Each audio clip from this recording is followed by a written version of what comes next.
ቅዱስ ባስልዮስ እጅግ ድንቅ ተአምራትን ያደረገ አባት ነው። በተለይ ከተአምራቱ አንዱና ዋናው አንድ በምትሃት ሴት ያገባ ሰው ነበረ እና ምትሃቱ ደግሞ ከባድ ነበረ። ምንድነው ያስደረገው? እግዚአብሔርን ክዶ ቤተክርስቲያን ክርስቲያን ነኝ ላይል ወደ ቤተክርስቲያን ላይሳለም ካስካደ በኋላ የካደበትን ደብዳቤ ተቀብሎ ጠንቋዩ ለአየር አጋንንት ሰጥቶት ነበረ። ቅዱስ ባስልዮስ ግን ታሪኩን አሳጥሮ ለመናገር ክብሩን ለመናገር አስቀድሜ ነው።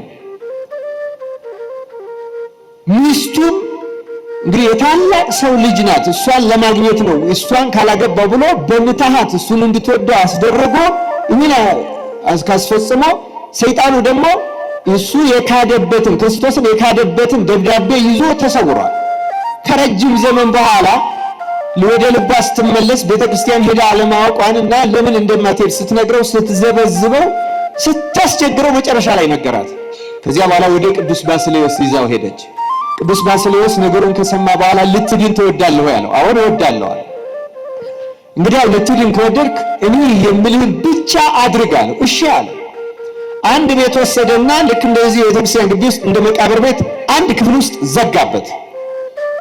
ከዘጋበት በኋላ አጋንንትን ክርስቶስ ሆይ ማረኝ እያልክ ብቻ በቀን አንድ ጊዜ ምግብ እሰጥሃለሁ፣ እየጾምክ የበላህ እየሰገድክ ጸልይ፣ እንዳትፈራ። አጋንንት መጥተው ያስፈራራል፣ እንዳትፈራ አለ። ለሶስት ቀን የሚሆን ምግብ ሰጠው። በቀን አንድ ጊዜ እንዲበላ አድርጎ ጥሬ ብቻ እየበላ በእነዚህ 3 ቀናት ውስጥ አጋንንቱ ጥቁር አውሬ ሆነው እየመጡ ሰውየውን በጣም አስፈራሩት። እየተጨነቀ እየፈራ እየደነገጠ አሳለፈው። ካሳለፈው በኋላ ከ3 ቀን በኋላ ቅዱስ ባስልዮስ ሄዶ ጎበኘው። ቅዱስ ባስልዮስ ደግሞ ስለ እርሱ አብዝቶ ይጸልያል። እንዴት አሳለፍካል? በጣም አስፈሪ ነው፣ ያስፈራሩኛል፣ እንዲህ እናደርጋለን ይሉኛል፣ አስፈሪዎች ናቸው አለ። እንዳትፈራ። ነክተዋል? አልነኩኝም፣ መንካት ሳልነኩኝም፣ ግን በቃ ሊገሉኝ የደረሱ እንደዚህ ያስጨንቁ፣ እንዳትፈራ። አሁንም ጸሎትህና ስግደትህን አበርታ ብሎ አበረታቶት አጽናንቶት ሄደ። ቅዱስ ባስልዮስ መጸለይ ጀመረ። በሁለተኛው ጊዜ ግን አጋንንቱ የመጣውንም ያስፈራሩታል፣ ግን ከፊቱ ትንሽ ራቅ አሉ። እንደገና ከ3 ቀን በኋላ ሲጠይቀው እንዴት ነህ አለው። አሁንም አሉ ግን ራቅ ብለዋል። በቃ እግዚአብሔር ሊፈውስ ነው አለ። በርታ አለው። እየጾመ የራቁ ወደ መጨረሻው ሲጠይቀው አሁንስ ድምፃቸውን ነው እንጂ መልካቸውንም አላየውም አለ። ልክ 40ኛው ቀን ላይ ቅዱስ ባስልዮስ ሕዝቡን እንደዚህ ጠርቶ ምንላ አስያዘና አሁን ድምፃቸውንም መልካቸውንም አላይም አለ። በጣም ጥሩ እየተፈወስክ ነው፣ ግን ያችን ወረቀት መቀበል አለብን። ልክ 40ኛው ቀን ላይ ሕዝቡን ጠርቶ እንደዚህ ሰብስቦ 400 ጊዜ እግዚኦ መሐረነስ እየሰገዱ ሲሉ ሰይጣን ያችን ወረቀት አምጥቶ ጉባኤው መካከል ያ ሰው የካደባትን ወረቀት ጥሎ ጠፋ ይላል።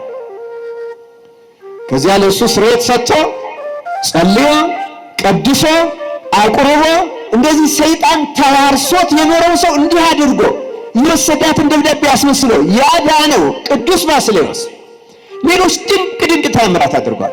ይህ ቅዱስ ባስልዮስ ስለ ድንግልና ምን እንዳለ ልንገራችሁ። እንዲህ አለ ቅዱስ ባስልዮስ፣ እኔ ከሴት ጋር ተኝቼ አላውቅም፣ ድንግል ግን አይደለሁም። አይገርማችሁም? ይሄ ጻድቅ ምን እንዳለ አጋንንቱን እንዲህ ያስገበረው ጻድቅ። ድንግልና ቀላል አይደለም። ክርስቲያኖች በዚህ አጋጣሚ ላሳስባችሁ፣ እግዚአብሔርን ቤተ መቅደስ ካላከበር ነው የት እናከብረዋለን? ቢሮአችን አናከብረው፣ መንግስት ቦታ አይከበር፣ ህገ መንግስቱ አያከብረው፣ ህጎች የዚህ ዓለም ህጎች አያከብሩ። ገፍተው እግዚአብሔርን ከዚህ ዓለም ከማህበረሰብ አባረው አስወጥተውታል። መቅደሱ ውስጥ ካላከበር ነው የት እናከብረዋለን? እግዚአብሔርን እዚች ቦታ እንኳን እግዚአብሔር ተገፍቶ ከቤተ መቅደስ እንኳን እንዴት ይገፋል? በእውነት እግዚአብሔር ከልቡናችን አወጣ ነው፣ ከህይወታችን አወጣ ነው፣ ከትዳራችን አወጣ ነው፣ ከህጋችን አወጣ ነው። ከስንት ነገር ከቤተ መቅደስ ደግሞ አንክፋው። ክርስቲያኖች ይህ ተስፈልገን እናገኘዋለን። በባህሪ ሁሉ ቦታ እንዳለ እናውቃለን። ግን ይሄ ልዩ አምልኮ ይቺ ቢያንስ ከአንደዚህ ሀገር ግብረ ሰዶም ከፈቀደ ከአውሮፓ ኤምባሲ ግቢ እንዴት ቤተክርስቲያን ታንሳለች? በእነሱ ግቢ እንኳን ስልክ አይወራም። በእውነት እቺ እኮ የእግዚአብሔር ኤምባሲ ናት። እቺን እኮ እግዚአብሔር ማክበር ያቅተናል።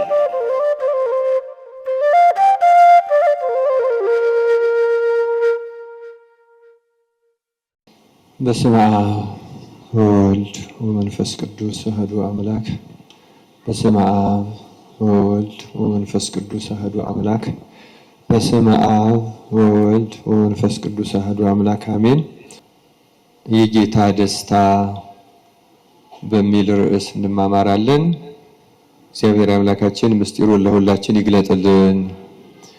እንደምታውቁት የማቴዎስ ወንጌል ምዕራፍ 25 ቁጥር 1 እስከ 13 ላይ የአስሩ ደናግል ምሳሌ ታሪክ ተገልጿል።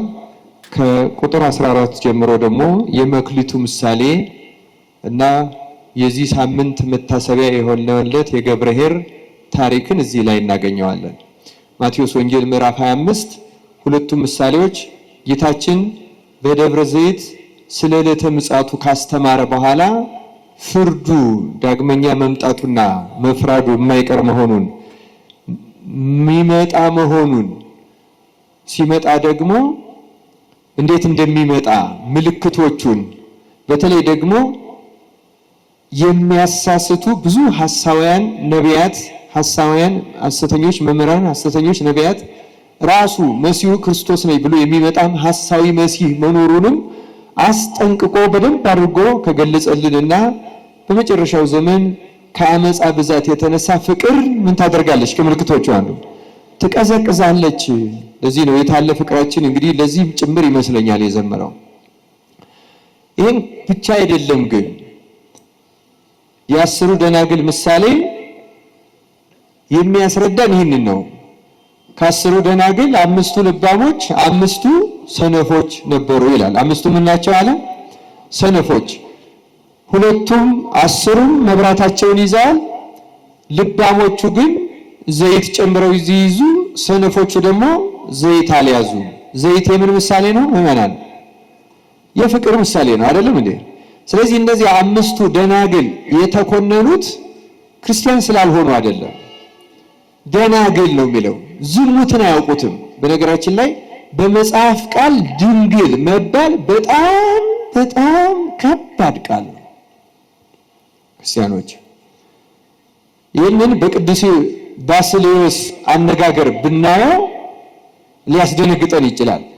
ቅዱስ ባስልዮስ ዘቂሳርያ የቤተ ክርስቲያን ዓይንና መብራት፣ ቅዱስ ኤፍሬም ሄዶ ሰላም ባለው ጊዜ እጅግ ድንቅ ተአምራት ያያል። ሌላው ቀርቶ በሚያስተምርበት ጊዜ ካፉ ልክ ከኛ ትንፋሻችን አንዳንድ ጊዜ ለተመልካች ሊታይ ይችላል። ለቅዱስ ኤፍሬም የታየው ግን የእግዚአብሔር ጸጋ የእግዚአብሔር ቃል እንደ እሳት ካንደበቱ እየተጎረደ ሲወጣ ያየለት እንደ እሳት ክብሩን ለመግለጽ እንደ አሁን ቢንቢ እንደምንላቸው ያሉትን ተሐዋስያኑን ሲያቃጥል ቅዱስ ኤፍሬም አይቶታል። ቅዱስ ባስልዮስ እጅግ ድንቅ ተአምራትን ያደረገ አባት ነው። በተለይ ከተአምራቱ አንዱና ዋናው አንድ በምትሃት ሴት ያገባ ሰው ነበረ እና ምትሃቱ ደግሞ ከባድ ነበረ። ምንድነው ያስደረገው? እግዚአብሔርን ክዶ ቤተክርስቲያን ክርስቲያን ነኝ ላይል ወደ ቤተክርስቲያን ላይሳለም ካስካደው በኋላ የካደበትን ደብዳቤ ተቀብሎ ጠንቋዩ ለአየር አጋንንት ሰጥቶት ነበረ። ቅዱስ ባስልዮስ ግን ታሪኩን አሳጥሮ ለመናገር ክብሩን ለመናገር አስቀድሜ ነው። ሚስቱም እንግዲህ የታላቅ ሰው ልጅ ናት፣ እሷን ለማግኘት ነው። እሷን ካላገባ ብሎ በምትሃት እሱን እንድትወደው አስደረጎ ይህን አስፈጽሞ ሰይጣኑ ደግሞ እሱ የካደበትን ክርስቶስን የካደበትን ደብዳቤ ይዞ ተሰውሯል። ከረጅም ዘመን በኋላ ወደ ልቧ ስትመለስ ቤተክርስቲያን ሄዳ አለማወቋንና ለምን እንደማትሄድ ስትነግረው ስትዘበዝበው ስታስቸግረው መጨረሻ ላይ ነገራት። ከዚያ በኋላ ወደ ቅዱስ ባስልዮስ ይዛው ሄደች።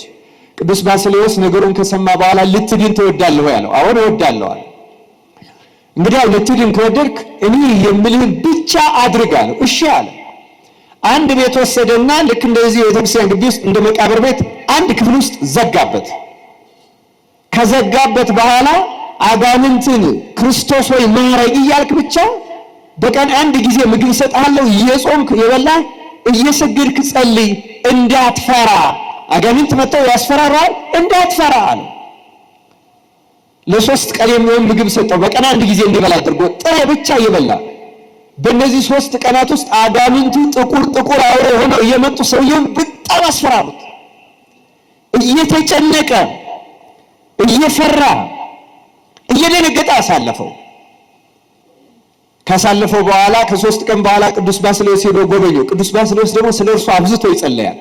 እንዴት አሳለፍክ አለው። በጣም አስፈሪ ነው፣ ያስፈራሩኛል፣ እንዲህ እናደርጋለን ይሉኛል፣ አስፈሪዎች ናቸው አለ።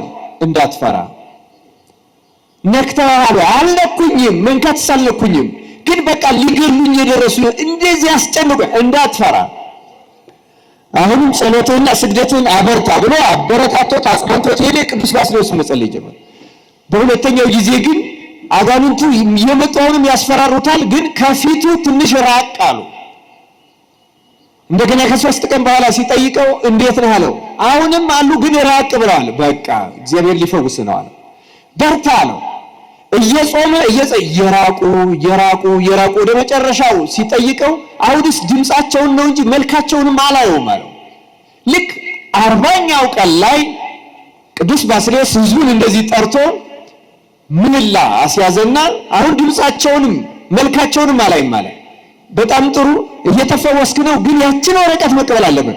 ልክ 40ኛው ቀን ላይ ሕዝቡን ጠርቶ እንደዚህ ሰብስቦ 400 ጊዜ እግዚኦ መሐረነስ እየሰገዱ ሲሉ ሰይጣን ያችን ወረቀት አምጥቶ ጉባኤው መካከል ያ ሰው የካደባትን ወረቀት ጥሎ ጠፋ ይላል። ከዚያ ለእሱ ስርየት ሰጥቶ ጸልዮ ቀድሶ አቁርቦ እንደዚህ ሰይጣን ተዋርሶት የኖረው ሰው እንዲህ አድርጎ የወሰዳትን ደብዳቤ አስመስሎ ያዳነው ቅዱስ ባስልዮስ ሌሎች ድንቅ ተአምራት አድርጓል። ይሄ ቅዱስ ባስልዮስ ስለ ድንግልና ምን እንዳለ ልንገራችሁ። እንዲህ አለ ቅዱስ ባስልዮስ፣ እኔ ከሴት ጋር ተኝቼ አላውቅም፣ ድንግል ግን አይደለሁም። አይገርማችሁም? ይሄ ጻድቅ ምን እንዳለ። ይሄ አጋንንቱን እንዲህ ያስገበረው ጻድቅ ድንግልና ቀላል አይደለም።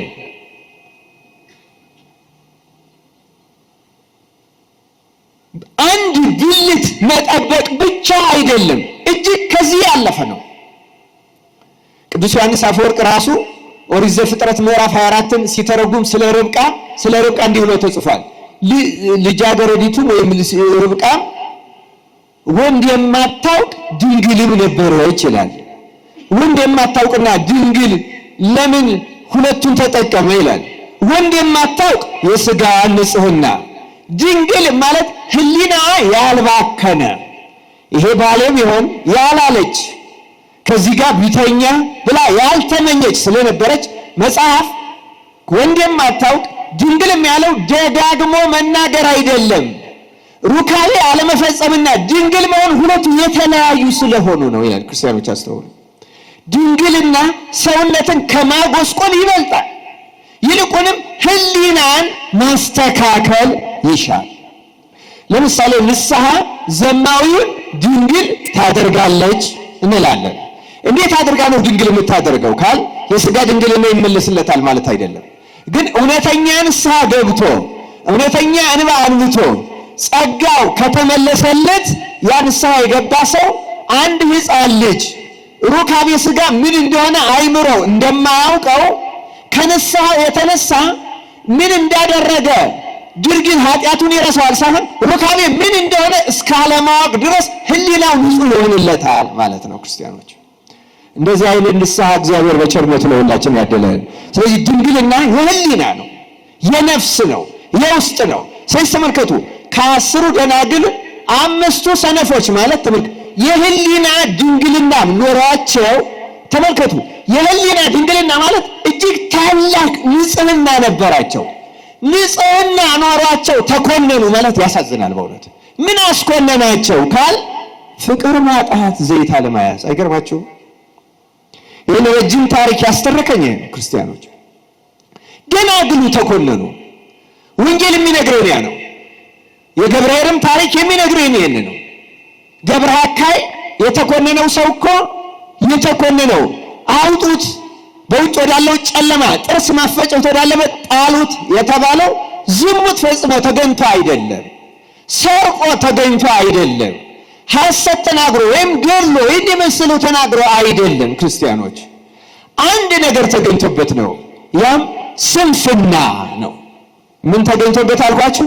ስንፍናው። ስንፍና ከስምንቱ ገዳይ ዋና ኃጢአቶች ቅዱስ ወግሪስ እንደሚለው አንዱና ዋና ስንፍና ነው።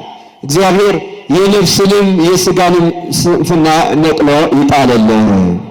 የተወደዳችሁ እግዚአብሔር ቤተሰቦች የዛሬ ርዕሳችን የጌታ ደስታ። የማን ደስታ? ይሄ ለታማኙ አገልጋይ የተነገረው ቃል ነው። 5 2 መክሊት የተቀበሉት ባለ 5ቱም 5 አትርፎ ባለ 2ቱም 2 አትርፎ ለጌታቸው ባስረከቡ ጊዜ ጌታ እንዲህ የሚል ቃል ተናገረ። መልካም አንተ በጎ ታማኝ ባሪያ። ስሙ ራሱ ይሄ ነው። መልካም ታማኝ በጎ። በእነዚህ ቃላት የምንጠራበት ወይም ለመጠራት የሚያበቃ ምግባር አምላካችን በቸርነቱ ያደለን። መልካም በጎ ታማኝ፣ እነዚህ ራሱ ሽልማት ናቸው። በአፈ እግዚእነ ኢየሱስ ክርስቶስ ታማኝ መባል። ቀጥሎ እንዲህ አለው፣ በጥቂቱ ታምነሃል፣ በብዙ ምን አደርግሃለሁ? ሾምሃለሁ። 5 መክሊት የተባሉ 5 ሕዋሳት ሰጠውህ። ዓይንን ለማየት፣ ጆሮን ለመስማት፣ አፍን ምላስን ለመቅመስ፣ አፍንጫን ለማሽተት፣ እጅን ለመዳሰስ። በእነዚህ በ5ቱ አንተ ኃጢአት አልሰበሰብክባቸው፣ ጽድቅ ሰበሰብክባቸው። ስለዚህ በውጭ ብልቶችን ስለታመንክ የውስጡን ብልት 5ን እከፍትልሃለሁ፣ አትርፈሃልና በዚህ በብዙ ሾመሃለሁ። ተመልከቱ፣ በአይነ ሥጋ ከማየት በአይነ ነፍስ ወደ ማየት፣ መላእክትን ወደ ማየት፣ የተሰወሩ ቅዱሳንን ወደ ማየት፣ ጽድቅንና ኃጢአትን በሰዎች ላይ ወደ መለየት፣ ረቂቅ ነገር ወደ መለየት፣ በብዙ በረቂቅና በሰማያዊ ሀብት ላይ ሾመሃለሁ። ጆሮህን ተራ ነገር ከመስማት ሐሜት፣ ስድብ፣ ስልቂያ፣ ከንቱ ነገር ከንቱ የተናገሩ አሐዱ ምስለ ካልሁ እንደተባለው በዳዊት አንዱ ከአንዱ የሚያወሩ የስልቂያ የዋዛ የፈዛ ይህን ከመስማት ጠብቀህ ወንጌልን ለመስማት ስለዋልከው፣ እውነትን ለመስማት ስለዋልከው፣ አሁን ደግሞ በብዙ ሾማለሁ፣ የመላእክትን ምስጋና ወደ መስማት አደርሳለሁ። ሰማያዊ ኃይላት የሚናገሩትን የተሰወሩ ቅዱሳን ወደዚያ ሾማለሁ አለና ወደ ጌታ ደስታ ግባ አለ። ወደ ማን ደስታ? ይህ ጌታ ደስታ። ክርስቲያኖች በዚህ ዓለም ሰው ዝሙት የሚፈጽመው ምን ሊያደርግ ነው? ሊደሰት። ሰካራሙ የሚጠጣው ምን ሊያደርግ ነው? ሊደሰት። ዘፋኙ የሚዘፍነው ምን ሊያደርግ ነው? ሊደሰት። ሌላውም ሌላ ነገር የሚያደርገው ምንድን ነው? ሊደሰት። ዓለም የሚያዝነው ደስታ ፈልጎ ነው። ግን የዚህ ዓለም ደስታ እውነተኛው ደስታ አይደለም። ደስታው ሳያልቅ ሐዘኑ ይጨምራል። ክርስቲያኖች ደስታው ሳያልቅ መጠጡ ሳይጨርሰው ሐዘኑ ይጀምራል። የዚህን ዓለም ድሪያውን ኃጢአቱን ሳይጨርሰው ሐዘኑ ጸጸቱ አለ እኮ። እግዚአብሔር የተከለው መሳሪያ እዚህ ሕሊናም ይባላል አለ። ወዲያው ነው ሐዘኑ የሚተካው። ክርስቲያኖች የዚህ ዓለም ደስታ ሳያልቅ ሳይፈጸም ሐዘኑ ይቀጥላል። ክርስቲያኖች ታዲያ እኛ እግዚአብሔር ያዘጋጅልን ደስታ ምን አይነት ነው? ክርስቲያኖች ጌታ እኮ ሕግን ጠብቁ ሕዋሳቶቻችሁን ጠብቁ ያለው እንዲህ አይደለም። እጅግ ብዙ ነገር ሊሰጠን ነው፣ ሊጠቅመን ነው። እግዚአብሔርማ ምን ይጠቅመዋል? የኔ ድንግል መሆን ለእግዚአብሔር ምን ያደርግለታል? የኔ ሐሜት መጥላት፣ የኔ ርኩሰት መጥላት፣ የኔ አለመግደል፣ የኔ አለመስረቅ፣ የኔ ከኃጢአት መጠበቅ ለእግዚአብሔር ምን ይረባዋል? እንኳን የኛ የመላእክትም አይረባው። የእግዚአብሔር ቅድስና ለመላእክት ምግብ ይሆናቸዋል እንጂ ጸጋ ይሆናቸዋል እንጂ ክብር ይሆናላቸዋል እንጂ የመላእክት ምስጋና እንኳን ለእግዚአብሔር ምን ነው? ምንም። በባህሪው ምስጉን፣ በባህሪው ቅዱስ፣ በባህሪው ንጹሕ፣ በባህሪው ክቡር፣ በባህሪው ልዩ ከማንም ምንም አይፈልግም። የሚፈልገው ግን የእኛን መክበር፣ የእኛን መንጻት፣ የእኛን መቀደስ፣ የእኛን ምስጢር መጥገብ። ክርስቲያኖች መድኃኔዓለም ትእዛዙን የሰጠን ወንጌሉን ያጻፈልን በዚህ ምድር ተመላልሶ ያስተማረው እንዲሁ ዝም ብሎ አይደለም። ክርስቲያኖች አለ ልዩ ደስታ ለእውነተኛ አማኞች የሚሰጥ በምድር ላይ ልዩ ደስታ አለ። ያ ደስታ የማን ደስታ ይባላል? የጌታ ደስታ። ተመልከት፣ ጌታ ያለው ወደ ደስታ አስገባሃለሁ አይደለም ያለው፣ ወደ ጌታ ደስታ ለይቶ። ወደ ማን ደስታ? እንግዲህ ያ የጌታ ደስታ ምንድን ነው ክርስቲያን? ከዚያ በፊት እስኪ ሌሎቹን ደስታዎች በመጽሐፍ እናያቸው።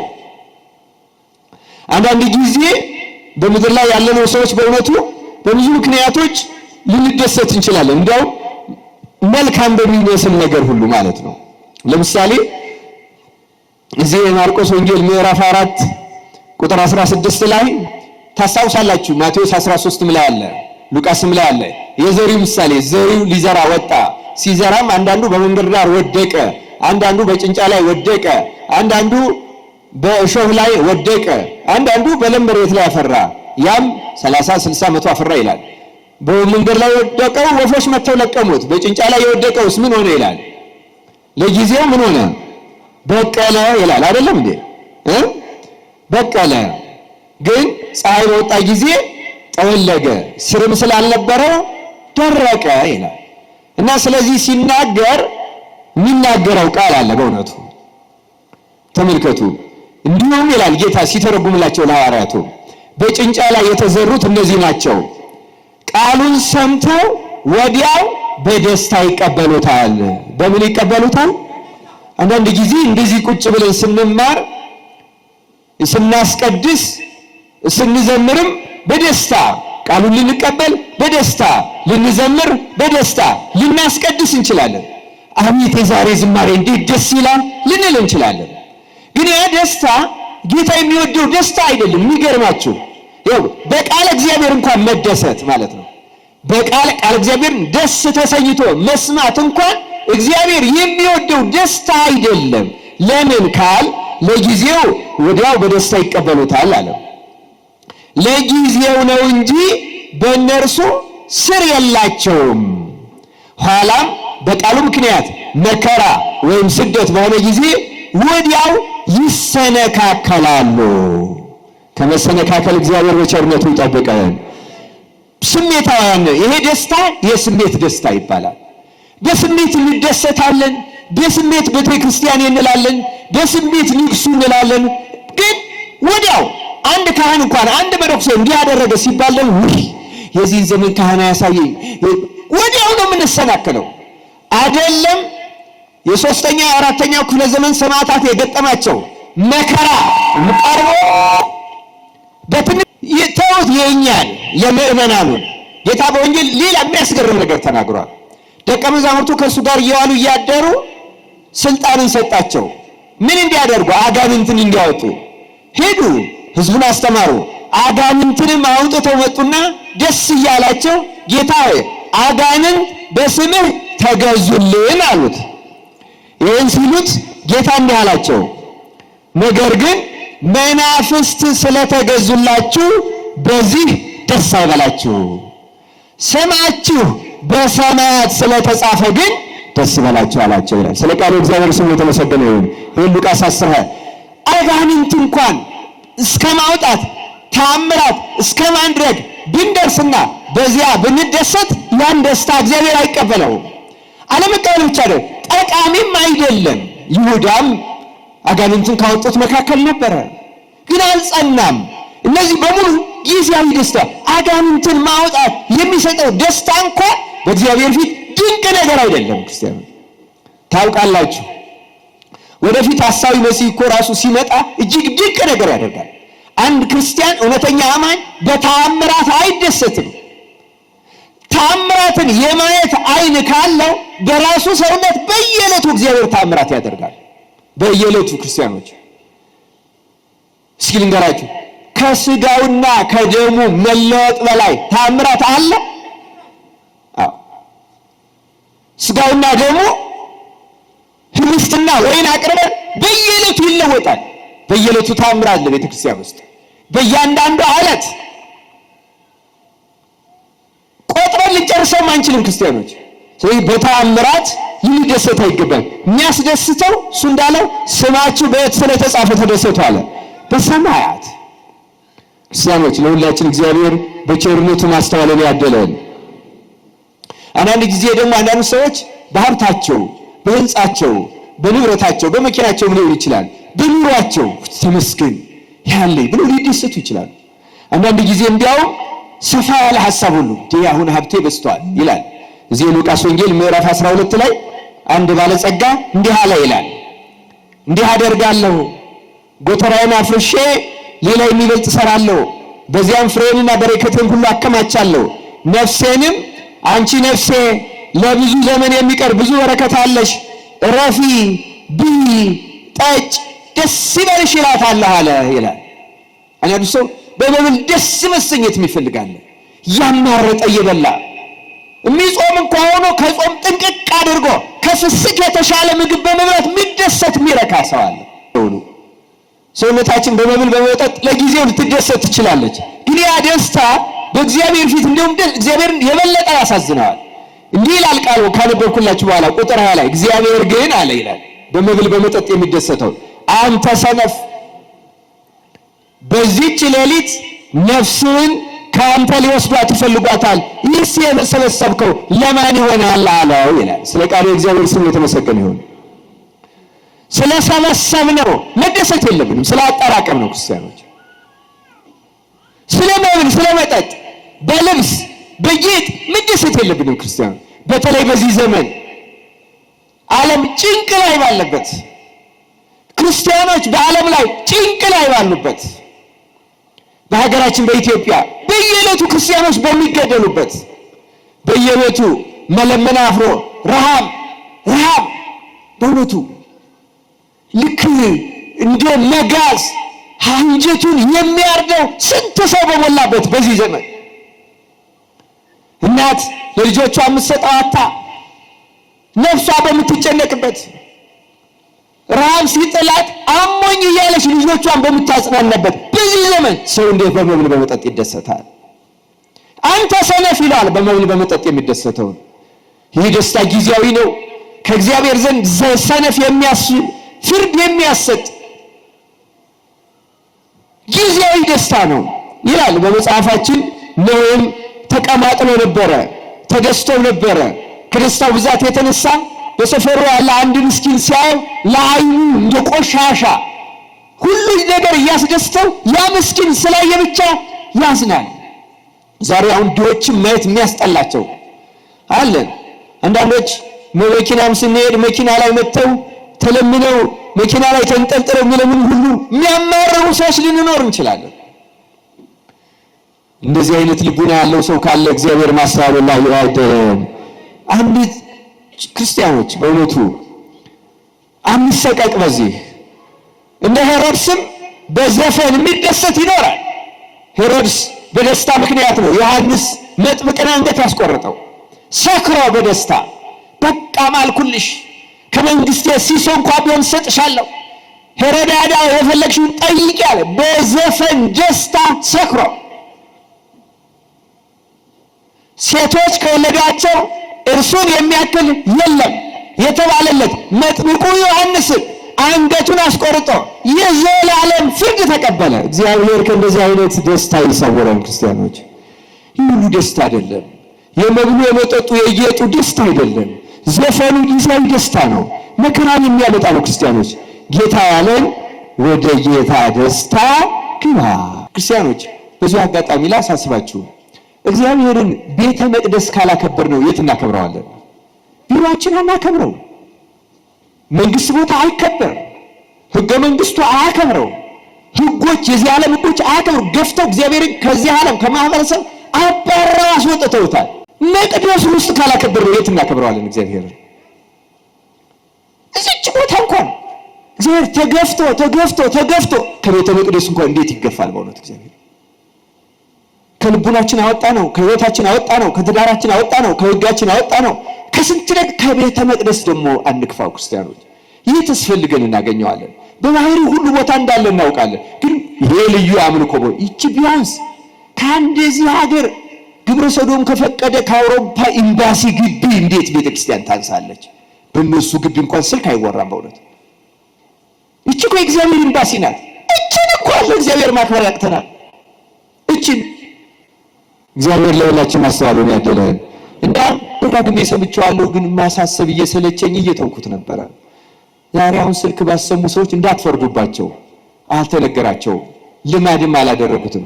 ከዚህ በኋላ ግን ልማድ አታደርጉት ክርስቲያኖች። እግዚአብሔር ለሁላችን ማስተዋል ያደለን። ትምህርታችን ወደ ማን ደስታ ገባ ነው? የጌታ ደስታ ምንድን ናት? ባጭሩ የተወሰኑ ነጥቦችን ከመጽሐፍ ቅዱስ ላሳያችሁ። ክርስቲያኖች መጀመሪያ ሁላችንም ልናውቀው እና ልንገባበት የሚያስፈልገው ማንኛውም ክርስቲያን ሊገባበት የሚችል ለሁሉም የተሰጠ አንድ ልዩ የጌታ ደስታ አለ። ያም ቅዳሴ ይባላል። ማን ይባላል አልኳችሁ? ትንሽ ረጋ አረፍ ብትሉ ደስ ይለኛል። ከዚህ በኋላ እንቅስቃሴ አታብዙ፣ አትሩምሱ። መድረኩ አካባቢ እኛ ካላከበር ነው ሌላው ሰው ያከብረው። ጄሪ ያክብርልኝ እና ክርስቲያኖች አስተውሉ። ቅዳሴ በማቴዎስ ወንጌል ምዕራፍ 22 ላይ እንደተጻፈው ንጉሡ እግዚአብሔር ሁላችንም ወደ ልጄ ሰርግ፣ ወደ ልጁ ወደ ክርስቶስ ሰርግ የጠራበት ደስታ ነው። ማንም ክርስቲያን ወደዚህ ደስታ ተጠርቷል። ግን ወደዚህ ደስታ የሚገባው ሰው በጣም አነስተኛ ነው። የልጁን የመድኃኔዓለም ክርስቶስ ሥጋና ደም የምንጋበዝበት ራሱ ሙሽራ ነው፣ ራሱ ድግስ ነው፣ ራሱ ደግሞ ደስታ ነው። ክርስቲያኖች ይህ ደስታ ሁላችንም ልንገባበት። እንዲያውም አቡሊዲስ የተባለ ቤተክርስቲያን ሊቅ ደግሞ ራሷ ቤተክርስቲያንን የነገስታት ግቢ የተባለች የሥላሴ ግቢ ቅድስት ቤተክርስቲያን ናት ይላል። እና እዚህች ውስጥ በአካል መገኘት ብቻ ግን ወደ ደስታ ያስገባል። ክርስቲያኖች ሌላ ተጨማሪ ነገር አለው። አሁንም ባለፈው እሁድ እዚህ ቤተክርስቲያን መጥቼ አስቀድሻለሁ። በዚያ ለነበሩትም አሰምቻቸው ነበረ። ከቅዳሴው መግቢያ ላይ ካሉ ቃላት በእውነቱ ይህን የተመለከተውን ማንበብ እፈልጋለሁ። እየሰማችሁ ነው ክርስቲያኖች? ቅዳሴ ከመገባቱ በፊት ቀዳሹ ካህን ጸሎተ ንስሐ ከመድገሙ በፊት ምዕመናን እንዲሰሙት አድርጎ ማንበብ ያለበት ቅድም ያነሳሁት የታላቁ አባት ቅዱስ ባስልዮስ የሰራው ስርዓት አለ። መጽሐፈ ቅዳሴያችን ላይ አለ። እንዲህ ይላል፣ ላንብብላችሁ ምን እንደሚል። አንድ አምላክ በሆነ በአብ በወልድ በመንፈስ ቅዱስ ስም ለቄስና ለዲያቆን ለሕዝቡ ሁሉ የሚገባ በየጊዜው ሁሉ ሊሰሩት የሚገባ የቅዳሴ ስርዓት ነው። እንደ አባቶቻችን ስርዓት ቄስም ቢሆን ዲያቆንም ቢሆን በቅዳሴ ጊዜ መጀመሪያ ይህን ቃል በግድ ያንብብ፣ ከቅዱስ ምስጢር የሚቀበሉትን ሁሉ በማስተዋል ይህን ይስሙ፣ እንዲህም ይበል ይላል። አድምጡ። አሁን ትእዛዙ ምን እንደሚል። ወንድሜ ሆይ፣ ለቅዳሴ የመጣነውን ሰዎች ነው። ወንድሜ ሆይ ኃጢአትህን እያሰብክ በዚህ ልቡና ኑር፣ ይቅርታንም ታገኝ ዘንድ ስርየትን ለምን። ስለ አንተም ስለ እነሱም ንጹሕ የሚሆን መስዋዕቱን በሚያቀርቡበትና በሚያሳርጉበት ጊዜ ከቤተ ክርስቲያን ሳትወጣ ስለ አንተ የሚያቀርብና የሚያጸልይ ካህኑን አትተወው፣ ከሚያስወጡት ካልተጠመቀው ጋራ አብረህ እንዳትሄድ በቤተ ክርስቲያን ኑር እንጂ።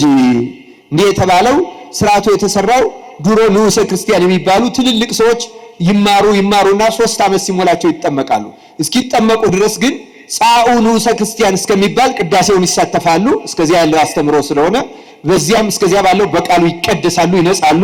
ከዚያ በኋላ ግን ወደ ፍሬ ቅዳሴ ሊገባ ሲል ይወጣሉ። ክርስቲያኑን ግን እነዚያ በሚወጡበት ጊዜ እንዳትወጣ ነው የሚለው። ተመልከቱ። እና በዚህ ኑር፣ ይቅርታንም ታገኝ ዘንድ ስርየትን ለምን። ወንድሜ ኃጢአትን እያሰብክ በዚህ ልቡና ኑር፣ ስለ አንተም ስለ እነሱም ንጹሕ የሚሆን መስዋዕቱን በሚያቀርቡበትና በሚያሳርጉበት ጊዜ ከቤተ ክርስቲያን ሳትወጣ ይቅርታ ከሚያስወጡት ካልተጠመቀ ጋር አብረው እንዳትሄድ በቤተ ክርስቲያን ኑር እንጂ የካህኑንም ቃሉን አድምጥ ይላል። የካህኑን ምኑን አድምጥ? እያንዳንዷን በቅዳሴ ጊዜ የምትነበበውን ወንጌሎቹ ምንባባቱ ሁሉ አሁን በአሁኑ ጊዜ ምንባባቱ በእውነት ለመናገር በአግባብ አይነበቡም። በተለይ በችኮላ ምክንያት ሊሆን ይችላል። ወደ መርገፉ እንሮጣለን። ግን እነዚህ የታዘዙት ቃላት አንደኛ የቅዱሳን መጻሕፍት ምስጢር የሚሰጠው በአብዛኛው በቅዳሴ ጊዜ ነው። ይዋሃዳል። በቅዳሴ ጊዜ የእግዚአብሔርን ቃል አትኩሮ መስማት። ዜና አበው ላይ ለአንባቢዎችና ስለ ቤተ ክርስቲያን እንዲህ የሚል ቃል ይጨምርበታል አበው። አንደኛ የመጽሐፉ ቃል ጉልህ ይሁን ይላል። የመጽሐፉ ቃል ምን ይሁን? ጉልህ፣ ፊደሉ የተለቀመ ይሁን። የሚያነበው ካህን ደግሞ ሳይንተባተብ አትርቶ አጥርቶ ያንብብ። እዚህ ደግሞ ምን ይላል? ምዕመኑ ደግሞ ነቅተህ የካህኑን ቃል ምን አድርግ? አድምጥ ይላል። አድምጠን እንድንጠቀም አምላካችን እግዚአብሔር ይርዳን። አድምጥ። ልጨርስላችሁ ምንባቡን። አድምጥ። ስላንተ ስለ ኃጥአንም ሁሉ የሚለምነው ስርየት ስማው፣ አምላካቸው ይቅር ይላቸው ዘንድ። ስንሰማው ማመን ስንል ይቅርታ ይደረግላል። አንተ ሰው የኃጢአትህን ስርየት ልታገኝ ከወደድክ ከቤተ ክርስቲያን ለምን ትወጣለህ? ሌላው አንገቱን ዝቅ አድርጎ ስላንተ ምሕረትን ይለምናል። አንተስ ለምን ሥራ ፈት ትሆናለህ? በዚህ ጊዜ በልቡናህ ከአንዱ አገር ወደ አንዱ አገር ትመላለሳለህ። መርዓዊ ሰማያዊ በሚሆን በክርስቶስ ማኅተም የታተምክ ስትሆን፣ ነገር ግን ቤተ ክርስቲያን ወደ ውጭ ታወጣሃለች። ለዘላለሙ ወደ እርሷ እንዳትገባ ደጆቿን ትዘጋባሃለች፣ ባዕድ በመካከሏ አይገኝምና ይላል። ስለ ቃሉ እግዚአብሔር ስም የተመሰገነ ይሁን። እንደሰማችሁት ጌታ ወደ ጌዳስ ደስታ የምታስገባን ራሷ ቅድስት ቤተ ክርስቲያን ናት።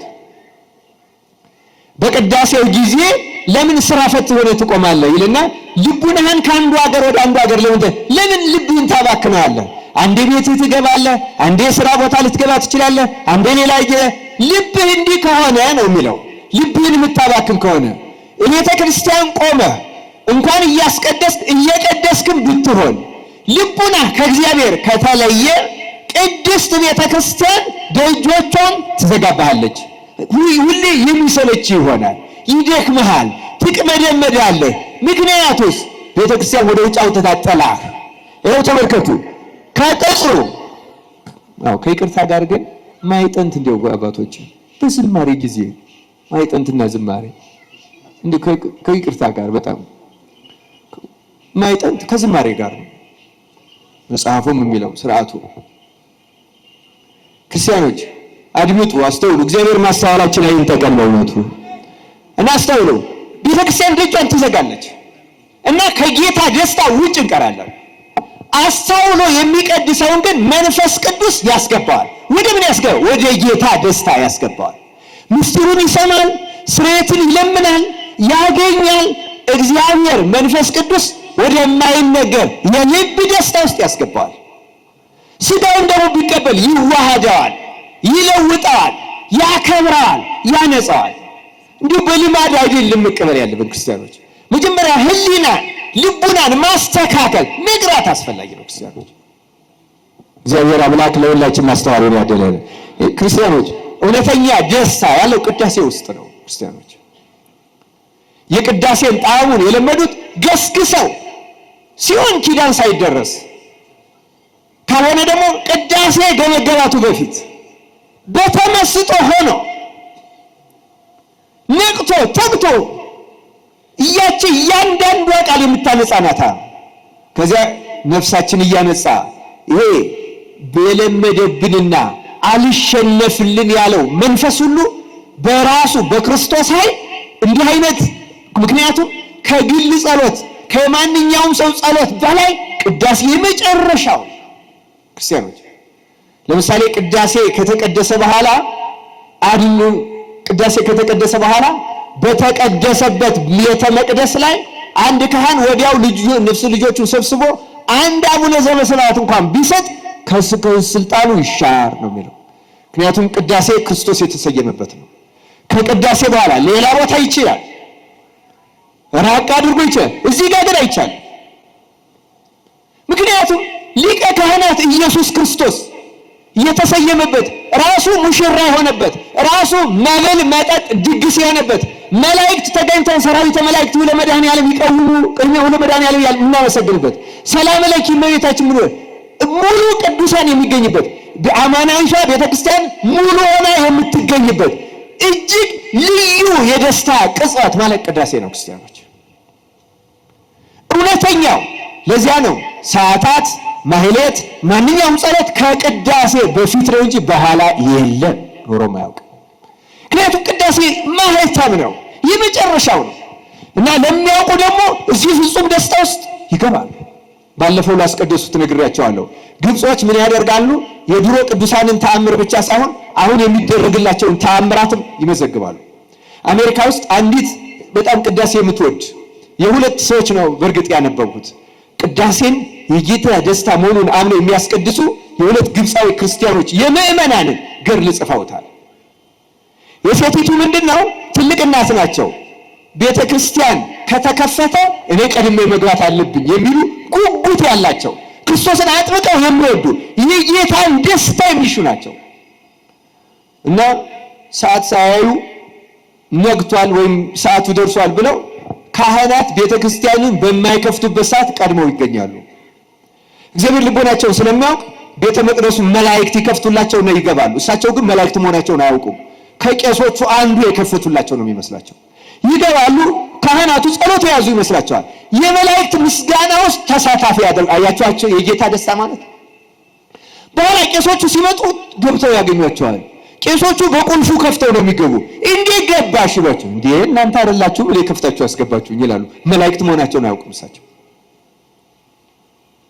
በኋላ ነው ብቃታቸውን አውቀው ሁልጊዜ ቀድመው ያገኟቸዋል ክርስቲያኖች። እንደዚህች አይነቷ ምስጋና ለመግባት ያብቃን። ቅዳሴው ሲቀደስ ተሰሙ እንደሆነ የጳውሎስ መልእክት ከተነበበ በኋላ ደግሞ ንፍቅ ዲያቆን የሚያነባቸው መልእክቶች አሉ አይደል? ንፍቅ ዲያቆን ከማንበቡ በፊት ካህኑ ስለሁላችን የሚመልደው የምልጃ ጸሎት አለ እና እዚያ ጸሎት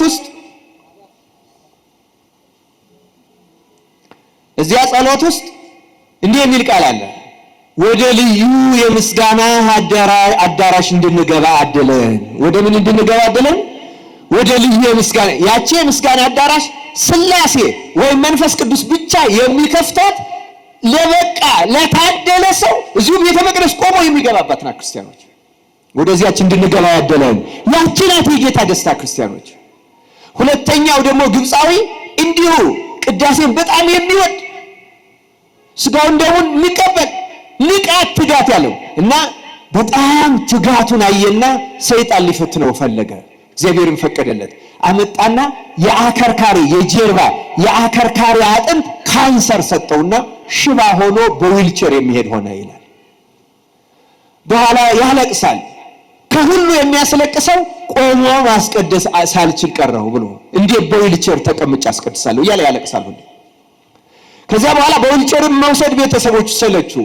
ሲሰለቹ አንድ ቀን ግን ቁርባኑ ናፈቀኝ፣ ቅዳሴው ናፈቀኝ፣ እባካችሁ ውሰዱኛልና ገስግሰው አመጡት። ልክ የቤተ መቅደሱን የመጀመሪያው በር ሲደርስ እንባውን እያዘራ ጌታ ሆይ በቤተ መቅደስህ ሽባ ሆኜ ቆሜ ማስቀደስ አቃተኝ እያለ ስቅ እያለ ሲገባ ቅዳሴ ሊቀድስ የተዘጋጀው ካህን የልቅሶውን ድምፅ ሰምቶ ዘወር ብሎ ሲያይ የሚያውቀው ሄደና ምን ገጠመ ምን ሆነ ነው። ይኸው እንደ በኃጢአቴ ምክንያት ክርስቲያኖች እንደዚያ ነው የሚሉ። በኃጢአቴ ምክንያት እንዲህ ያለ ደዌ የገጠመኝ ቆሜ እኔ ካንሰር ነው መሞት አያሳዝነኝም፣ እስከ መሞት ቆሜ ማስቀደስ አለመቻሌ ግን ያሳዝነኛል አለ። እኛ እኮ ቆመን ማስቀደስ የሚያቅተን ማታ የበላነው ምግብ ከብዶን ነው አይደል? ማታ እሁድ ሊያስቀድስ ሰው እስከ ምሽቱ 5 ሰዓት 6 ሰዓት የሚበላ የሚጠጣ ሰው አለ። ቅዳሜ 11 ሰዓት ብንበላው ብናቆምስ ቀለል ያለ ጧታዊ ይበላ የለም እንደርስበት የት ይደርሳል? ልክ እንዲህ ያለ እና ከዚያ በኋላ እንዲሆኛ ካህኑ አዘነና እንዳንተ ያለ ሰው እዚህ መምጣት የማይጠበቅበትም ቀኖናው ያዛል። ለበሽተኞች ቤታቸው ድረስ ሄደን እናቀርባለን። ቤት ሂድ ቅዳሴው ሳል እኔ መጥቻ አቆርባለሁ አለ። የካህን ትእዛዝ ሳይወላውሉ ስለሚያከብሩ ወጥቶ አሳፍረው ወስደው ቤቱ ደርሶ ከውልቸሩ አውርደው አልጋው ላይ ገደም ሲያደርጉት እንቅልፍ ሸለብ አደረገው። እመቤታችን መጣች። ቅድም እያለቀስክ በሩን ስትስም ልጄን ስመሃል አለች እመቤታችን። በሩን አይደለም የሳምከው ልጄን ነው። እኔ የሕይወት በር ነኝ አለው። ልጄን ነው የሳምከው። ልጄ እንባህን አይቶ ቅዳሴ መውደድህን አይቶ ይቅር በለሃል፣ ከደዌው ፈውሷል አለችው። ነቅቶ ብልን ብሎ ከመልእክቱ ድምፅ የተነሳ ነቅቶ ብድግ ሲል ድኖ አገኘው። ከዚያ በኋላ ስበሩ ክርስቲያኖች፣ ወዲያው ቅዳሴው ሳያልቅ ለመድረስ ተነስቶ ቤተ ክርስቲያን እየገሰገሰ ሲሄድ ቅዳሴው አልቆ ቄሱ እሱን ሊያቆርብ ስጋውና ደሙን ለሱ በሚሆን ይዞ ከበር ላይ ሲወጣ ይህ እያለቀሰ የገባባት በር ላይ ተገናኙ ይላል ታሪካቸው። አስገብቶ አቆረበው፣ ድኖ ቀረ። ቅዳሴ እንደዚህ ያድናል ክርስቲያኖች። ቅዳሴ ሌላ ጠንቋይ የመሰለ ምትሃተኛ ሰው አትፈልጉ። ክርስቶስ እያለ ክርስቲያኖች ያጣን እኮ እምነት ነው። ያጣን እኮ ቃሉን መስማትና መታዘዝ ነው ክርስቲያኖች። ቅዳሴ ያድናል ክርስቲያን። ቅዳሴ ይፈውሳል። ቅዳሴ አማናዊ ደስታ ነው። ቅዳሴ ልዩ ነው ክርስቲያኖች። ውደዱት። ቅዳሴ ገስግሱ። ማታ በጊዜ ተኙ። በቴሌቪዥን አእምሯችሁን አነውልላችሁ አትተኙ። ቴሌቪዥኑን ዝጉትና ትንሽ መጽሐፍ ቅዱስ አንብቡ። ነፍሳችሁን አረጋጓት። አትሌቶች እንኳን ሮጠው ልክ ሲጨርሱ ቁጭ ይላሉ እንዴ? ምን ያደርጋሉ? ሰውነታቸውን ያበርዳሉ? አያበርዱም? ትንሽ እኮ አየር ይወስዳል። እዚህ ቀን ስትባክኑ ከኋላችሁ አየር ውሰዱ እስኪ ትንሽ መጽሐፍ ቅዱስ። ከዚያ ከተረጋጋችሁ በኋላ ጸሎት፣ ከጸሎት በኋላ መኝታ። ምግብ ሳታበዙ ጧት እሸት መስላችሁ ትነሳላችሁ። ካልሆነ ምግብ አድክማችሁ ጨጓራችሁን አስጨንቃችሁት በእውነቱ የዛለ የፈዘዘ ሰውነት ይዛችሁ እያዛጋችሁ መቼ ያልቃል እያላችሁ እየተማረራችሁ የቅዳሴ ደስታ ሳይገባችሁ በዚህ ልቡናችሁ ደግሞ እንደገና ሐሳብ ስትወጡ ስትወርዱ ቤተክርስቲያን ደጆቿን ጥርቅም ታደርግ። መድኃኔዓለም ደጆን አይዝጋብን ክርስቲያን። ይህ አይዘጋም።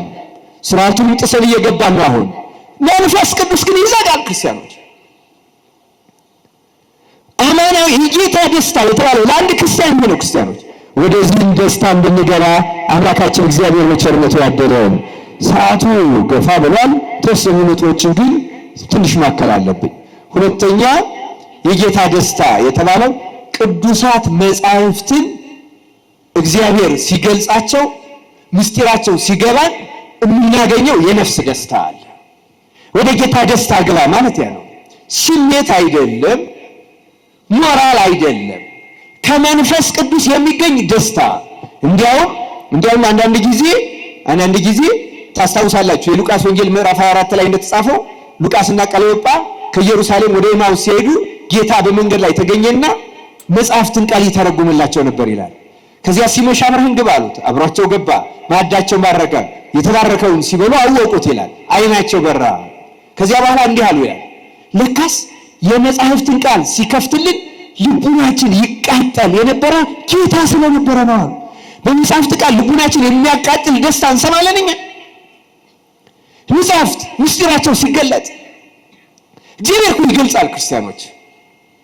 እውነተኛ ደስታ የሚባለው መጽሐፍት። እንደውም አንድ የሁለተኛው ክፍለ ዘመን የቤተ ክርስቲያን አባት አንድ ሎጂክ ስትሪ የሚሉት በእንግሊዝኛ የጥንት የቤተክርስቲያን አባቶች ታሪክ የያዘ መጽሐፍ አለ።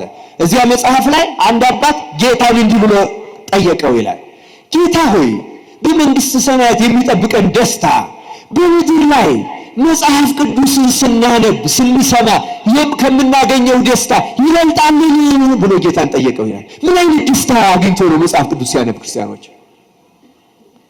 እግዚአብሔር ለወደደው ሰው ምን እንደሚያደርግ እግዚአብሔር ለወደደው ሰው ሲማርም ሲተነቦ የእግዚአብሔር ቃል ሲሰማም እንዴት ሆኖ የመጽሐፍ ቅዱስን ነቅቶ ተግቶ እያወራ አይደለም መጽሐፍ ቅዱስ የምንነበበው ክርስቲያኖች።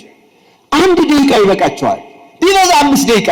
አንዳንድ ግን በዝምታ አንብቦት ማን እንደሰማችሁ እግዚአብሔርን ክርስቲያኖች። እዚያችን ቅጽበት እግዚአብሔር ይናገርኛ እንስማው። እግዚአብሔርን በመፈለግ ብቻ ለሚሰሩት እግዚአብሔር በቅዱሳን መጻሕፍት በኩል ልዩ የጌታን ደስታ ወደ ጌታ ደስታ ግባ እግዚአብሔር ልዩ ደስታ ያስገባል። ክርስቲያኖች እኛ መጻሕፍቱን ስንሰማ ግራ የምንጋባው ለምን ይመስላችኋል? አይምሮአችን ሁሌራችን በኃጢአት ስለጠቆረ ቆሻሻ ግግር ያለበት መስታወት ላይ ቆማችሁ ፊታችሁ ማየት ትችላላችሁ? እንችላለን እንዴ? አንችልም። ለምን? ቆሻሻው ነው። የኛ ህሊና እንደዛ ነው። ልክ እንደ መስታወት ንጹህ አድርጎ ነበር እግዚአብሔር የፈጠረው። በመዓት ቆሻሻ በመዓት ነገር አቆሸሽ ነው። ስለዚህ የእግዚአብሔር ቃል ሲነገር ምንም ቆሻሻ ላይ ያረፈ ነገር ከመቆሸሽ ውጭ ሌላ ትርፍ የለው። እኛም በቆሸሽ አይምሮአችን ስለምንሰማው አንዳንዴ አቂር እናወጣለን። አንዳንዴ እኛን የነካን ሲመስለን ሁሉ ምን ለማለት እንገፋዋለን። ተነሳሂ ልብ ያለው ብቻ ነው። ይሄ ስለኔ ነው፣ እግዚአብሔር እየገሰጸኝ ነው፣ ሊያድነኝ ነው፣ ይቅር ሊለኝ ነው መሰል እኔን የተመለከተ ኃጢአቴን እንዳውቀው የሚያደርግ ተናገረኝ የሚል ትሁት ልብ ያለው ብቻ ነው። አምላካችን እግዚአብሔር ለሁላችን ማስተዋሉን ያደለን። የተወደዳችሁ እግዚአብሔር ቤተሰቦች አንደኛውና ፍጹም ደስታ በእግዚአብሔር ቃል የሚገኝ ደስታ ነው። በእውነቱ የሐዋርያት ሥራ ምዕራፍ 13 ላይ እንዲህ የሚል ቃል ተጽፏል።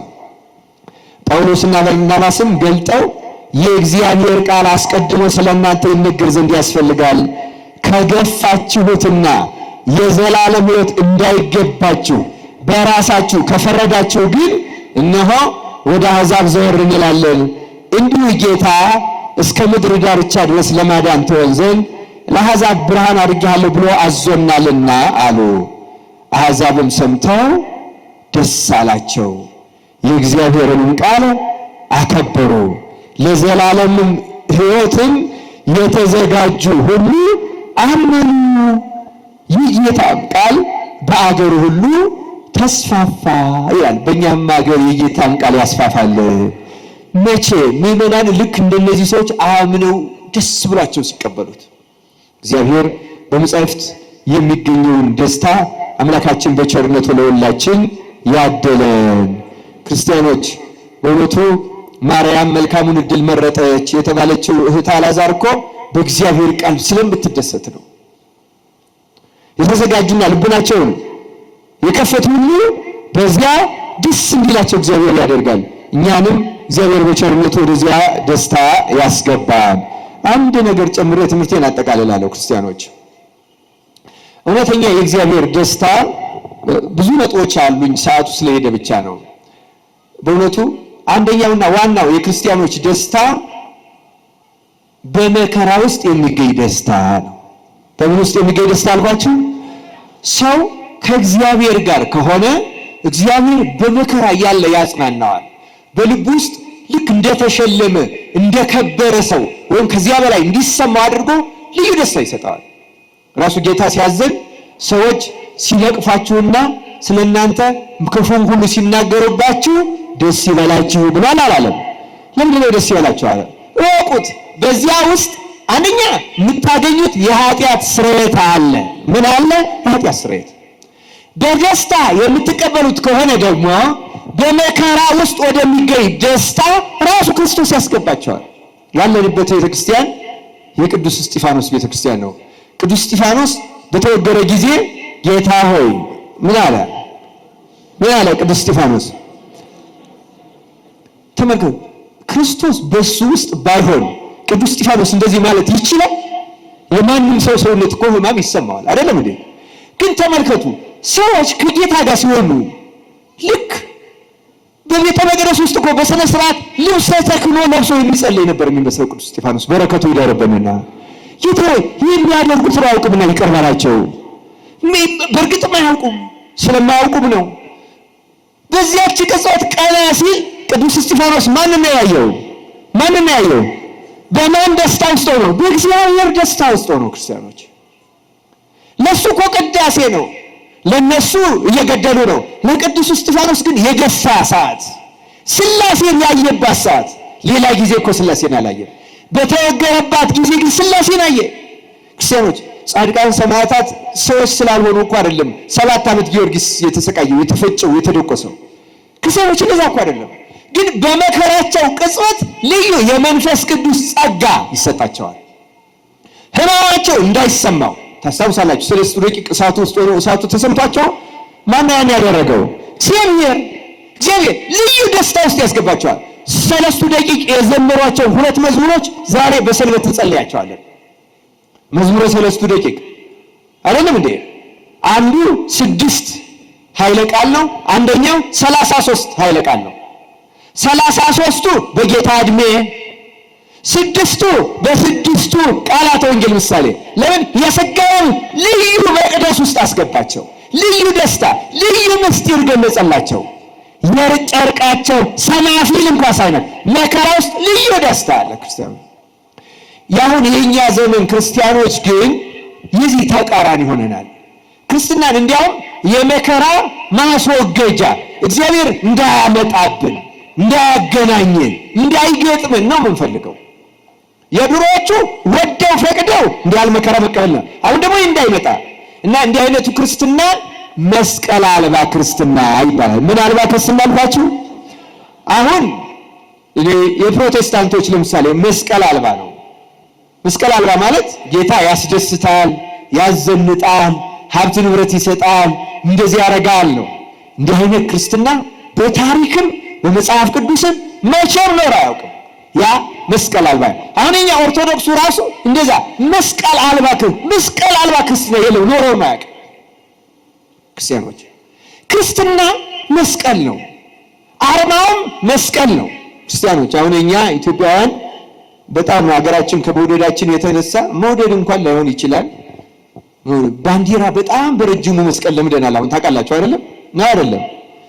አገር መውደድ በዚህ የሚገለጽ አይደለም፣ በመስዋዕትነት ነው የሚገለጸው። ማንኛውም ፍቅር መጨረሻው ምንድን ነው? መስዋዕትነት ነው። እና አንዳንዴ እንትን ሊሆን ይችላል። የቤተክርስቲያን ዋና አርማዋ ግን ምንድነው? ባንዲራ አይደለም። ምንድነው አርማዋ? መስቀል ነው። አንዳንድ ቦታ ስለማያውቁ ነው መሰል ከጉልላቱ ወጥተው የሚሰቅሉ አሉ። እግዚአብሔር ይቅር ይበላቸው። ጉልላቱ የማን ምሳሌ ነው? የክርስቶስ ምሳሌ ነው። የክርስቶስ ምሳሌ ነው። ባንዲራ በክብር አንድ ቦታ መሰቀል አለበት። አንድ ቦታ ላይ ይሄ ትክክለኛ ነገር ነው፣ መከበርም አለበት። ለሀገር እኛ ሀገራችን ባንዲራ ብቻ አይደለም፣ በሄድንበት ሀገር ለሄድንበት ሀገር ባንዲራ ክብር መስጠት አለበት። ይሄ የጤናማ ሰው ስነ ምግባር ነው። ግን በክርስቶስ ቤተክርስቲያን ላይ ከመስቀል በላይ አንድ ነገር የለም። አሁን ንግስም ስናደርግ አበላሽተነዋል እንጂ መጀመሪያ መጾር ማለት የሚሸከሙት ማለት ነው። አሁን መጾር መስቀል የምንደገፈው ነው። ጾረ ተሸከመ ነው። መጾር የሚሸከሙት ነው። ከፍ አድርጎ ነው መስቀል ይዞ የሚኬደው። መጀመሪያ መስቀል፣ ከዚያ ስዕል፣ ከዚያ ታቦት፣ ከዚያ ካህናት፣ ከዚያ ምዕመናን። አሁን ሰንበት ተማሪ ነው የሚመራው፣ መስቀል አይመራም። በእውነቱ ስርዓት እኮ ብናደርገው መስቀል መጀመሪያ። ክርስቲያኖች ለሁላችን እግዚአብሔር ማስተዋሉን ያደለን ስርዓት አለው። በዚያ መንገድ መጓዝ አባቶችም ሲሆኑ ሊቃነ ጳጳሳት ይቀድማሉ። ከዚያ እንደየደረጃው ዘል ዑደት ማለት በነገራችን ላይ ዑደት ማለት ልክ ኢያሪኮን ዙሪያው እንዳፈረሷት በጸሎት እና በጸጥታ ነበረ። አሁን በወሬ በማጉረምረም በመሳቅ በስላቅ ልማድ ስለሆነ ነው እንጂ አሁን አለም አይባልም። እውነት ለመናገር ልማዱ አልቀረም፣ ግን ክብር የለው። በእውነቱ እግዚአብሔር መፍትሄውን ያቀርበልን። ዋናው ነገር መስቀል ጉለው ጉዳይ። ስለዚህ ስናማትም መስቀል ኃይልነ መስቀል ምን እንላለን? መስቀል ኃይላችን የምንለው እኮ መከራውን ነው። ክርስቲያኖች የክርስቲያኖች የኃይል ምንጭ መከራ ነው። መስቀል መጽኛችን ነው። መስቀል መታመኛችን ነው። መስቀል መከራችን ነው። በዚያ ውስጥ እጅግ ልዩ የክርስቶስ ደስታ አለ። ወደ ሰማይም መግቢያ መሰላል ነው። ያን መስቀል በአላውያን ነገስታት ባይሰጠን በበሽታ የሚሰጠው አለ፣ በችግር በረሃብ የሚሰጠው አለ፣ በሌሎች በክፉ ሰዎች ስም ማጥፋትና በስድብ በመናቅ በመሳሰለው መስቀል የሚከበር አለ። ጌታ ሆይ በስምህ ለመሰደብ ስላበቃኝ ክብር ምስጋና ይግባህ፣ እኔ ከሰው ሁሉ ያነስኩ ታናሽ ነኝ ቢለው ታላቁን ደስታ ከክርስቶስ ያገኘዋል። በመከራ ውስጥ ደስታ ይገኛል። ክርስቲያኖች እንድንገባ አምላካችን እግዚአብሔር ይርዳን። አንዷን ብቻ ተናግሬ ትምህርቴን እጨርሳለሁ። በእውነቱ ሌሎች ጻድቃን በተጋድሎ የሚገቡበት ደስታ አለ፣ ከዚሁ ጋር የተገናኘ ነው። ክርስቲያኖች ግን አንዷን ማንሳት እፈልጋለሁ፣ የእግዚአብሔር መንግስት ደስታ።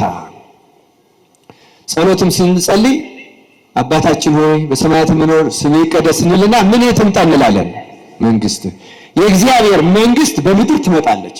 የእግዚአብሔር መንግስት የምትባለው አንድ ክርስቲያን ሕግን በመጠበቅ የክርስቶስ መንግስተ ሰማያት ነው በመካከላችሁ ናት ነው ያለ።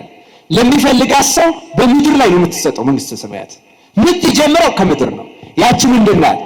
በምንም ነገር ያለመረበሽ፣ በማንኛውም የህይወት ሁኔታ ውስጥ ሰላማዊ የመሆን ከመኝታው ከእንቅልፉ ጀምሮ እጅግ ልዩ ሰላምና ደስታ ለአንድ ክርስቲያን በምድር ላይ ትሰጠዋለች። ክርስቲያን ከሆነ ሕጉን ካከበረ እውነተኛ ንስሐ ከገባ መንግስተ ሰማያት በምድር ላይ ለእያንዳንዱ ሰው ትሰጠዋለች። ጻድቃን መንግስተ ሰማያት የሚቀምሷት በምድር ላይ ነው። ያቺ የጌታ ደስታ ናት። እውነተኛውን ሰው ወደዚህ ደስታ ላይ ምንድን ነው ያቺ ደስታ? ክርስቲያኖች ለምሳሌ አሁን በመኝታችን ጊዜ እንቃዣለን የለንም? ብዙዎቻችን አይደለም እንዴ? እንዳንዱ ሰው እንደውም ሌላ ካልከለከለው ራሱ ወደ እግሩ አቅጣጫ ዙሮ ሁሉ ሊገኝ ይችላል። ሊያስጮህን ምናምን ሊሆን ይችላል። ቀሌን አይደለም እነግራችሁ።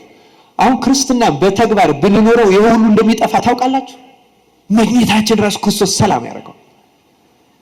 ከምግብ የሚመጣ መቃዠት አለ። አብዛኛው ግን ከኃጢአትና ከክርስቶስ መለየት ነው። እኛ ቤተ መቅደስም ቆመን ረፍት የለንም ታውቃላችሁ። አሁን ዛሬ ስለሱ አላስተማርኩም እንጂ የገብረ ሐካይ ኃጢአቱ ስንፍና ነው። ስንፍና ሁለት መልክ አለው። አንደኛው ዳተኛ፣ ደም በራድ፣ ኋላ እህተኛ፣ ልረፍ ነገ አደርገዋለሁ የሚያሰኝ እና ለጸሎትም በጣም ሰነፍ የሚያደርግ ነው። ሁለተኛው ደግሞ ረፍት የለሽ ነው የሚያደርገው። መንቀዥቀዥ፣ ቢሮ ቁጭ ብሎ ሰላም ያጣል። ቤት ቢሄድ ይሻለኛል ይላል። ቤትም ሰላም ያጣል። ይወጣል፣ ጓደኛ ያላገኘው ይላል፣ ያራል፣ ይለፈልፋል። ይህ ስንፍና ይባላል። መንፈሱ የቀትር ጋኔን ነው። ምን ይባላል አልኳችሁ? የቀትር ጋኔን። በእግዚአብሔር መታመኛ ያደረገን መዝሙር 91 ላይ እንደተጻፈው ከቀትር ጋኔን አትፈራም ይላል። የስንፍና መንፈሱ የቀትር ጋኔን ነው እና የቀትር ጋኔን እረፍት ነው የሚነሳው። ቅዥቅዥ ነው የሚያደርገን። ማውራት ነው፣ መለፍለፍ ነው፣ መሳቅ ነው። በቃ በትንሽ ነገር ደግሞ ንዴታችን። እንደዚህ አይነት ሰው የቀትር ጋኔን ነው ይሄን ሁሉ የሚያደርገው። እግዚአብሔር ከዚህ ነፃ ያውጣል። ታዲያ ወደ ጌታ ደስታ ግባ ማለት ከዚህ ሁሉ ነፃ ያወጣና በምድር ላይ የተረጋጋ ሰላማዊ እጅግ አስደናቂ ነው። እኔ ክርስቲያኖች ለሁላችንም ይህን እመኘዋለሁ። እግዚአብሔር ወደዚህች ደስታ ያስገባል። እውነተኛ ንስሐ እንግባ። የእግዚአብሔርን ቃል ለእግዚአብሔርን በመፈለግ እንስማው። ማንም በመፈለግ አልኳቸው? እግዚአብሔርን በመፈለግ ክርስቲያኖች፣ እግዚአብሔር የሚሰጠንን በመፈለግ አይደለም። እግዚአብሔር ጤና እንዲሰጠን ልንለምነው እንችላለን፣ ችግር አይደለም። ሀብት እንዲሰጠን ልንለምነው ችግር አይደለም። እውቀት እንዲሰጠን ልንለምነው እንችላለን፣ ችግር አይደለም። ግን እግዚአብሔርን የምንፈልገው እንዲሰጠን የምንፈልገው እንዲሰጠን ከሆነ እግዚአብሔርን የምንፈልገው እንዳንድ ጠንቋይ ነው ማለት። ጠንቋይን የምንፈልገው አንድ ነገር እንድናገኝ ብቻ ነው። ከዚያ በኋላ ከጠንቋዩ ጋር ዝምድና የለም አይደለም። እግዚአብሔርን እንደ ጠንቋይ አንፈልገው ክርስቲያን። እግዚአብሔርን የምንፈልገው ለሚሰጠን ነገር ሳይሆን ራሱን። ምክንያቱም ራሱ እግዚአብሔር ምግብ፣ ራሱ እግዚአብሔር ሕይወት፣ ራሱ እግዚአብሔር ልብስ፣ ራሱ እግዚአብሔር ደስታ፣ እግዚአብሔር ራሱ የሕይወት ምንጭ፣ የሚጠብቀን፣ የፈጠረን፣ የሚመግበን፣ የሚያኖር ሁለንተናችን ራሱን እግዚአብሔርን እንፈልገው ክርስቲያኖች። እግዚአብሔርን ከያዝነው እኮ የእግዚአብሔር የሆነ ሁሉ የማን ይሆናል? የእኛ ይሆናል። ክርስቲያን የሚሰጠን ትንሽ ነገር ነው። እሱም ያለን አስቀድማችሁ ጽድቁንና መንግስቱን ሹ፣ ሌላ ሁሉ ምን ይሆናል? አልሰጥም አላለም እኮ ጌታ። ይጨመራል። ዳረው አታ እንዴት ያን ታስባላችሁ?